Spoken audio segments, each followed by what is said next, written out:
Ferrari. It's the most evocative name in the car business. The Italian company is celebrating 70 years since the first car with the prancing horse fired into life. During those 7 decades, the company's produced some of the world's most iconic cars for both the road and racetrack. To celebrate this major milestone, drivers selected our favourite Ferraris. First up, the very first Ferrari, the 125S of 1947. Enzo started his road car business to help fund his beloved racing team. The 125S was a V12 powered racing sports car that won its second ever race, the Grand Prix of Rome, and thus the Ferrari legend had begun. By the 1960s, Ferrari was a major force in both racing and road cars. For 1962, Ferrari created one of its most iconic machines, the 250 GTO.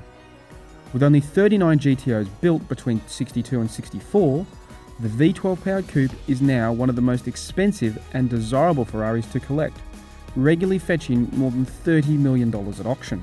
Enzo's preference for V12 engines was well known, but when Porsche introduced the 6-cylinder 911, the Italian company needed a response.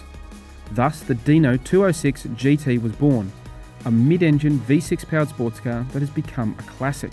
It was the starting point for the evolution of mid-engine Ferraris, models like the F355, F430, and even today's 488 GTB. While the Ferrari 308 GTS may not be the greatest performance car the brand ever made, perhaps it is the most famous. It became a star of the silver screen in the 1980s as Tom Selleck's car of choice in the TV hit Magnum P.I. The final car Enzo officially signed off on before his death in 1988 was one of his greatest, the F40. The Italian brand wanted to hit back at Porsche's then new 959 supercar. So the F40 was powered by a mid-mounted 2.9-litre twin-turbo V8, and the bodywork was made from a mixture of carbon fibre, Kevlar and aluminium, cutting-edge technology for a road car at the time. It became the defining supercar of the 1980s and is the father of the F50, Enzo and today's LaFerrari. 2010 saw the introduction of the 458 Italia, which became the quintessential modern Ferrari. It was both aerodynamic and stylish, technologically advanced, and powered by a screaming V8 engine. As it turned out, it was to be the last natural aspirated V8, as the introduction of the 488 GTB heralds the new era of turbocharged Ferraris. And finally, Ferrari's most recent supercar, the LaFerrari.